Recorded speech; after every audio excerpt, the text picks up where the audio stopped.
Good morning students.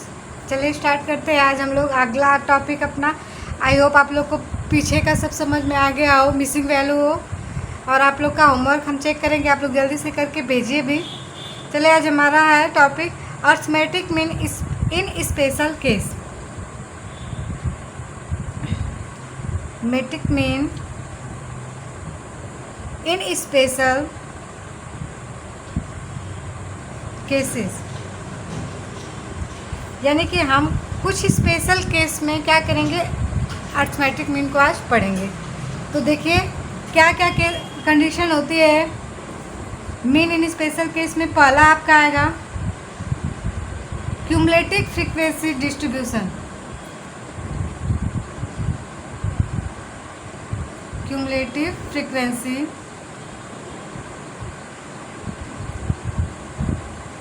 Distribution.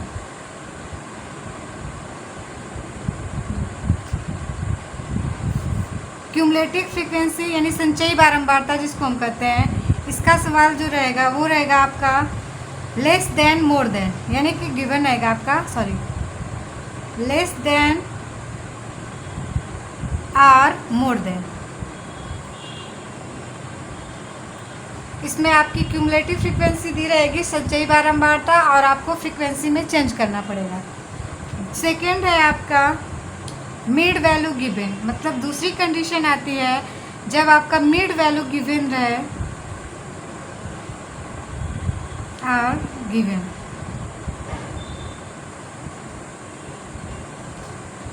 यानी कि mid value यानी कि जो क्लास इंटरवल है, मिड पॉइंट्स ऑफ जो क्लास इंटरवल का हम लोग मिड वैल्यू निकालते हैं ना, जब वो सवाल में गिवन है तब आप मीन कैसे कैलकुलेट करेंगे, वो है। तीसरा आपका है इंक्लूसिव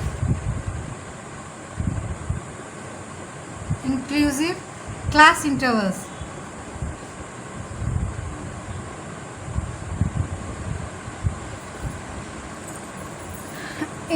जैसे इंक्लूसिव क्लास इंटरवल्स मीन्स क्या होता है, देखिए जैसे आपका 2 टाइप का होता है ना, classes of type 10 to 19,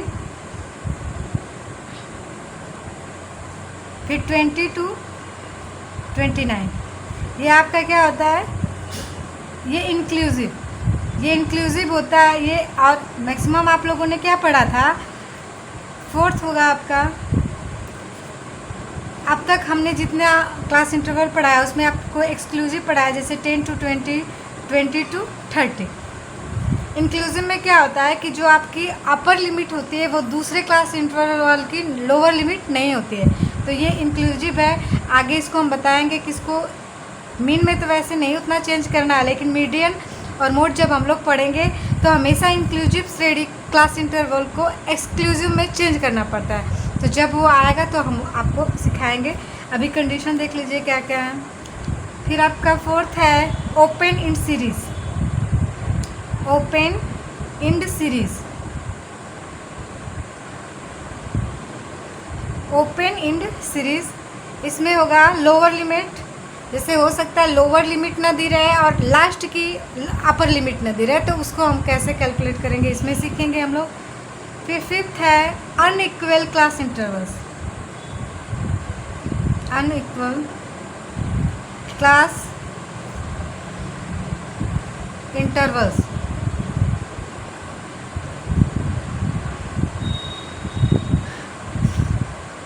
unequal class intervals में क्या होता है कि अब तक हमने जो पढ़ा क्लास इंटरवल वो इक्वल था। जैसे आप एग्जांपल से समझिए, आपने पढ़ा 0 से 5, 5 से 10, 10 से 15, 15 से 20, ऐसे यानी इक्वल था। 5, 5 के डिफरेंस पे आ रहा था या 10, 10 के डिफरेंस पे आ रहा था।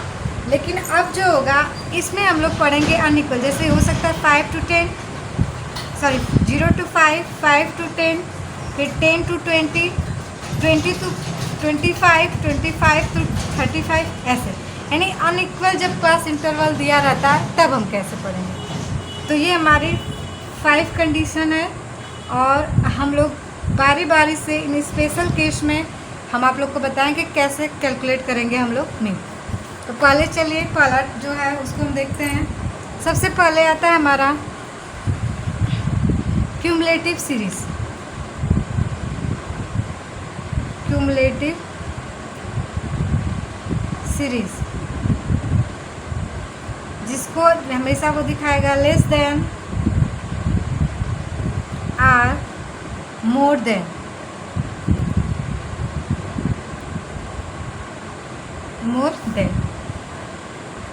देखिए दिया इसमें कि when the data is given in the form of less than or more than for all item in the series it is called cumulative frequency distribution। यानी कि जब आपका लेस देन और मोर देन में डेटा दिया रहेगा तो उस समय जो फ्रीक्वेंसी रहेगी उसको हम क्या कहेंगे, क्यूमुलेटिव फ्रीक्वेंसी डिस्ट्रीब्यूशन। आइए देखते हैं, एग्जाम्पल से समझ में आ जाएगा आप लोग को। पहला एग्जाम्पल इसका लेते हैं। The following table given,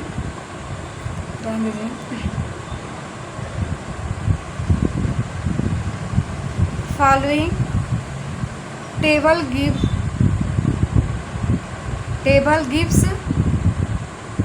the profit earned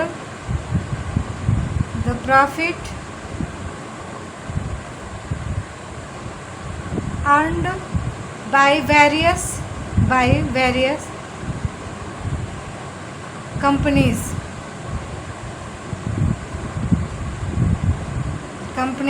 calculate the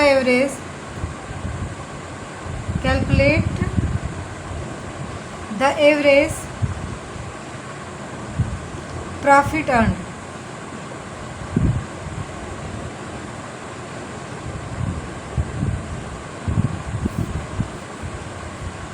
average profit, देखिए प्रॉफिट इन करोड़, सवाल में दिया है आपका प्रॉफिट इन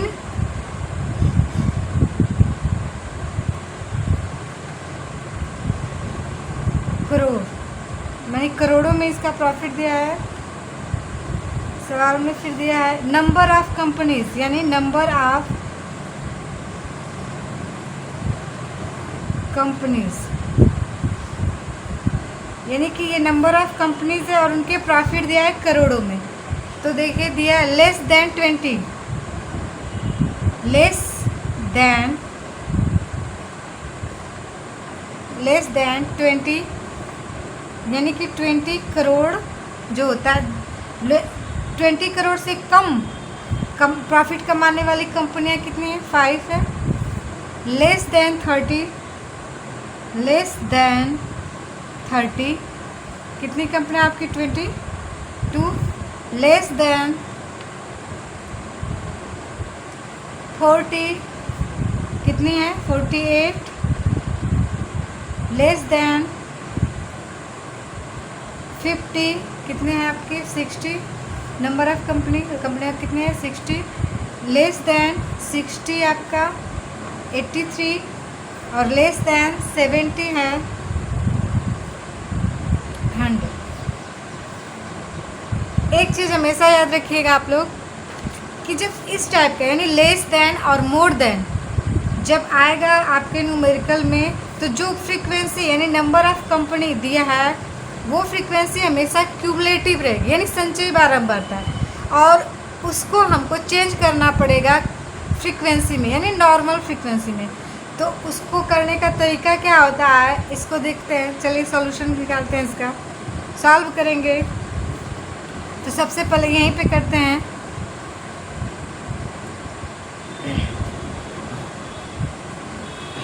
और देखिए इसका जो मतलब हम जब नॉर्मल टेबल इसका बना लेते हैं नॉर्मल डेटा में, तो आप किसी भी मेथड से, आपको जिसमें सुविधा हो, शॉर्टकट, डायरेक्ट, किसी भी मेथड से आप मीन कैलकुलेट कर सकते हैं इसका। चलिए हम बनाते हैं। देखिए सॉल्यूशन, देखिए लिखेंगे हम, since we are given the cumulative frequencies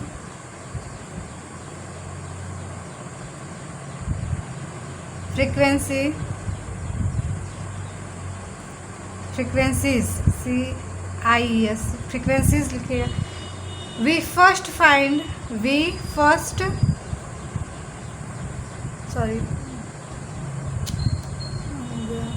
first find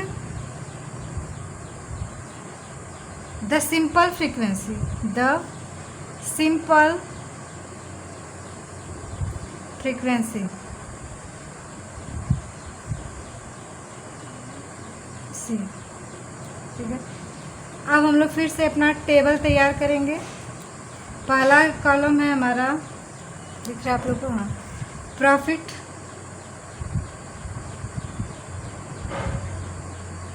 in crore. Second column आपका नंबर ऑफ कंपनीज। ध्यान दीजिए, ये आपका एक्स है, नंबर ऑफ आइटम या नंबर ऑफ ऑब्जर्वेशन जो होता है वो आपका हमेशा एक्स होता है। ये आपकी नंबर ऑफ कंपनीज, चूँकि ये हमारी क्या रहेगी, क्यूमुलेटिव फ्रीक्वेंसी। याद रखिएगा कि जब भी लेस, ऐसे ट्रिक की जैसा याद कर लीजिए कि जब भी लेस देन या मोर देन आएगा तो जो फ्रीक्वेंसी है वो हमेशा क्या रहेगी, क्यूमुलेटिव फ्रीक्वेंसी CF। उसके बाद है आपका थर्ड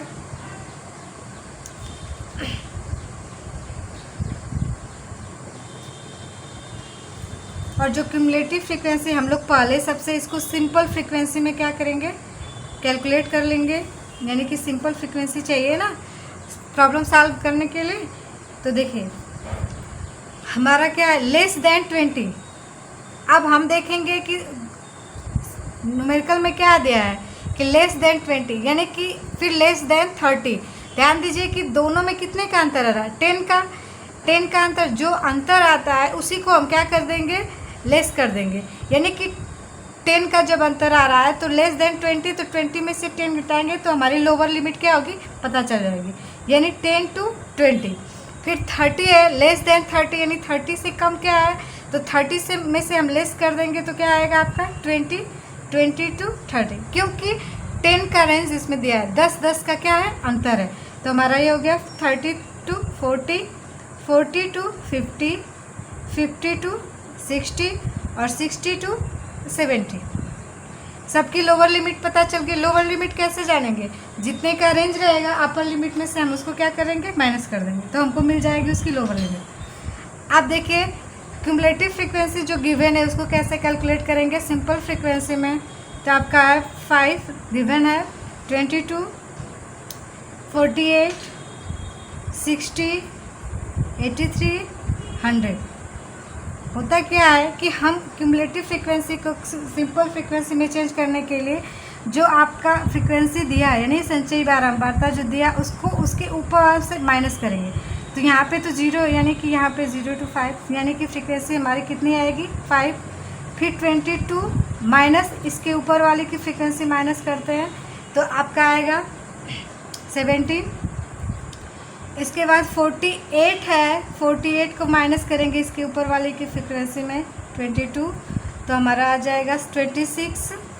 फिर 60 माइनस 48 आपका आएगा 12, 83 माइनस 60 आपका आया 23 और लास्ट में 100 माइनस 83 आपका आएगा 17। हम इसको चेक कैसे करेंगे कि हमारी फ्रीक्वेंसी सही आई है, जब इसको टोटल आप करेंगे तो सिग्मा FRN = जो आएगा 100। तो देखिए हमारी क्यूमुलेटिव फ्रीक्वेंसी में क्या है, जोड़ने पर 100 आया लास्ट में। इसी से हम क्या करते हैं, अपना आंसर चेक कर लेते हैं कि हमारा जो फ्रीक्वेंसी अगर 100 आया है, जो क्यूमुलेटिव फ्रीक्वेंसी का सबसे नीचे वाला है वही हमारा क्या है, वही हमारा हमेशा फ्रीक्वेंसी होगा। ध्यान दीजिए क्यूमुलेटिव फ्रीक्वेंसी में क्या होता है कि यही चीज़ आपकी जुड़ी होती है, जैसे क्योंकि वो लेस देन दिया था तो यानी कि 5 है, 5 के बाद हम उसको वो करेंगे, जोड़ेंगे 5 से 17 आप क्या जोड़ेंगे तो 22 आ जाएगा, 70 और 26 जोड़ेंगे तो इतना आ जाएगा, 26 में 12 में जोड़ेंगे तो इतना आएगा जोड़ने से। तो ये आपकी फ्रीक्वेंसी निकल गई। अब याद रखिएगा सिंपल वे में कि हमको जो क्यूमुलेटिव फ्रीक्वेंसी है पहले उसको ऊपर वाले में से घटाना है, तो वही हमारा आ जाएगा आंसर। देखिए यहाँ पे ध्यान से देख लीजिएगा कैसे कैसे कैलकुलेट किए हैं।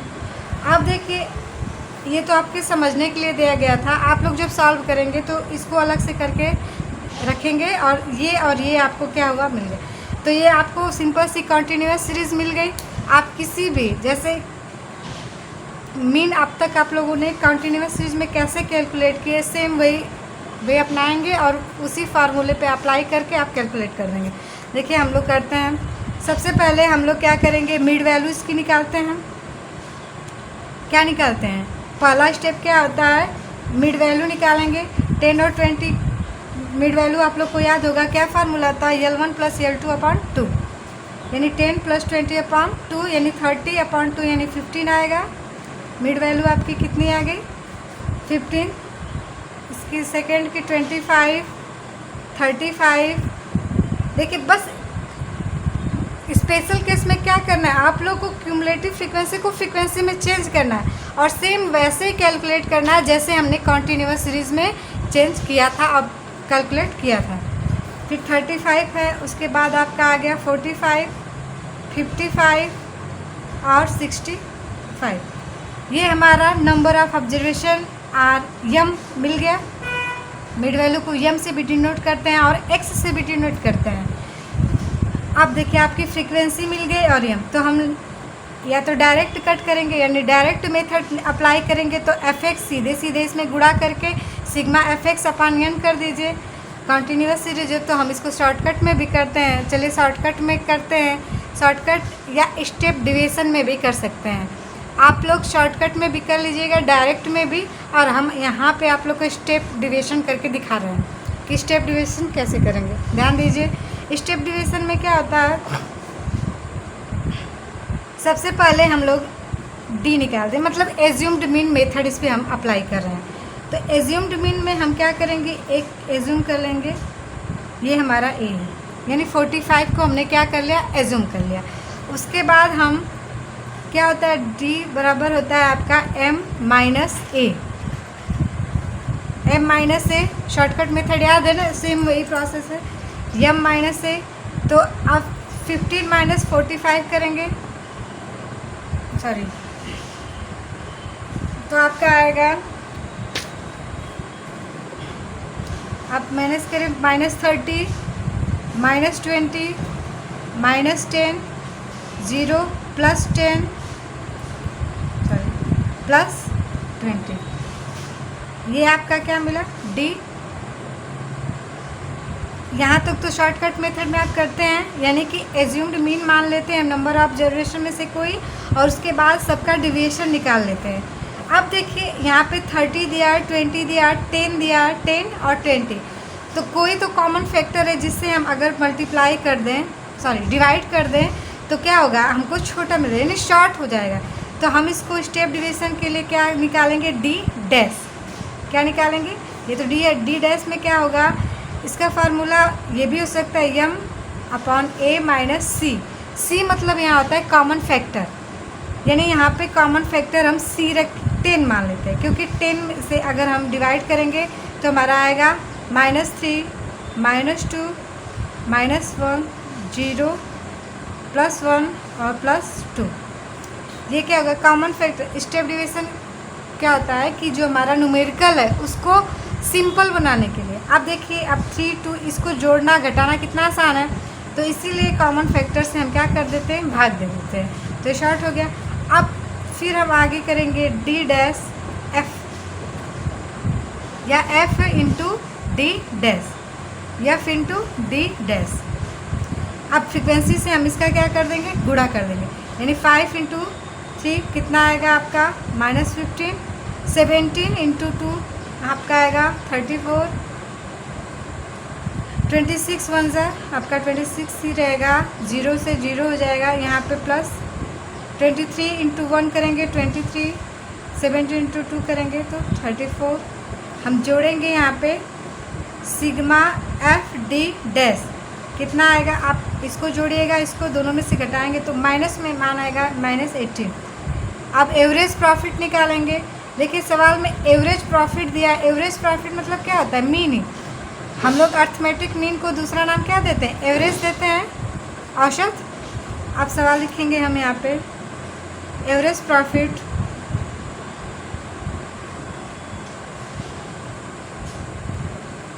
यानी x bar = a + sigma F D dash upon n।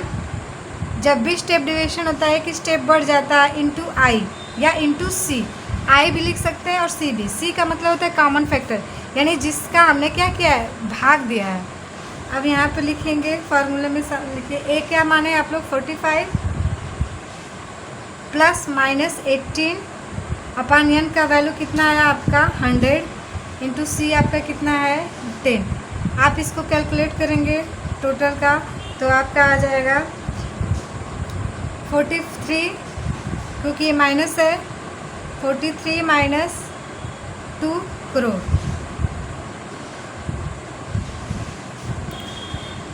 ठीक है, आप लोग को समझ में आ गया हो। हमने इसको स्टेप डिवीजन के मेथड से लाया। अच्छा आप ध्यान दीजिए कि इसमें जो स्पेशल केस क्या था, लेस देन मोर देन। जब भी लेस देन मोर देन दिया रहेगा तो फ्रीक्वेंसी हमेशा क्यूमुलेटिव होगी। क्यूमुलेटिव होगी तो उसको हम सबसे पहले फ्रीक्वेंसी में यानी सिंपल फ्रीक्वेंसी में चेंज कर लेंगे। तो सिंपल फ्रीक्वेंसी में आप जब चेंज करेंगे तो इसको बंद कर दिए तो ये जो हमारा डेटा मिला यानी नंबर ऑफ ऑब्जर्वेशन एक्स और एफ, ये आपका सिंपल सा कंटिन्यूस सीरीज हो गया हुआ ना। तो कंटिन्यूस सीरीज में आप जैसे कैलकुलेशन करते हो, या तो आप शॉर्टकट मेथड अपनाओ, या तो डायरेक्ट कट मेथड अपनाओ, या स्टेप डिवीजन मेथड अपनाओ। कोई भी मेथड से आप लोग जब करोगे तो आंसर आपका इतना ही आएगा, 43.2 करोड़ ये पॉइंट है। ठीक है ना। आप लोग को कल होमवर्क देंगे इसका, और आप लोग को जहाँ भी दिक्कत हो आप लोग पूछ लीजिएगा।